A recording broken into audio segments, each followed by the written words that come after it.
Anggota parlemen di Ghana tahun lalu mengesahkan undang-undang yang mengizinkan aktivitas penambangan di kawasan hutan negara tersebut. Para aktivis lingkungan hidup mengatakan undang-undang tersebut mengancam perlindungan keanekaragaman hayati dan mengajukan petisi kepada pemerintah untuk mencabut undang-undang tersebut.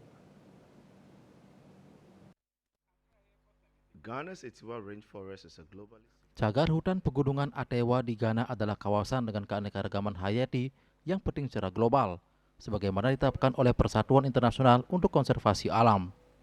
Hutan ini adalah rumah bagi sekitar 5 spesies yang terancam punah, termasuk mangabe bertengkuk putih. Cagar alam ini juga merupakan sumber dari 3 sungai penting yang menyediakan air bagi lebih dari 5 juta warga Ghana. Ia korang tinggal di sekitar Atewa, dan ia biasa mengambil air dari sungai di hutan lindung. Ia mengatakan dalam 5 tahun terakhir, penambangan liar dan penebangan pohon di dalam dan sekitar hutan telah merusak perairan tersebut. Ia korang mengatakan, saat tumbuh dewasa ia dan warga lainnya selalu meminum air dari sungai yang berasal dari hutan tersebut, seperti sungai Anyinasu, Asuakor, dan Adensu. Sungai-sungai tersebut memiliki aliran yang sangat jernih. Namun selama 5 atau 6 tahun terakhir, sungai-sungai tersebut telah sangat tercemar dan warga bahkan tidak dapat meminum atau memasak dengan air dari sungai-sungai tersebut. Selain itu, air yang mengalir di keran telah terkontaminasi oleh penambangan ilegal dan warga tidak dapat menggunakannya untuk apapun.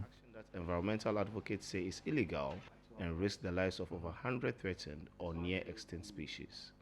Pada tahun 2018, pemerintah Ghana menandatangani kesepakatan dengan perusahaan milik Tiongkok, Sinohydro Corporation Limited, untuk menambang bauksit dari hutan, sebuah tindakan yang menurut para aktivis lingkungan hidup adalah ilegal dan membahayakan nyawa lebih dari 100 spesies yang terancam atau hampir punah. Meskipun penambangan bauksit secara resmi di hutan belum dimulai, masyarakat yang tinggal di sekitar cagar alam mengatakan bahwa hutan tersebut telah diserang sejak perjanjian itu ditandatangani. Pemerintah Ghana menolak berbicara dengan VOA mengenai undang-undang pertambangan, meskipun ada beberapa permintaan.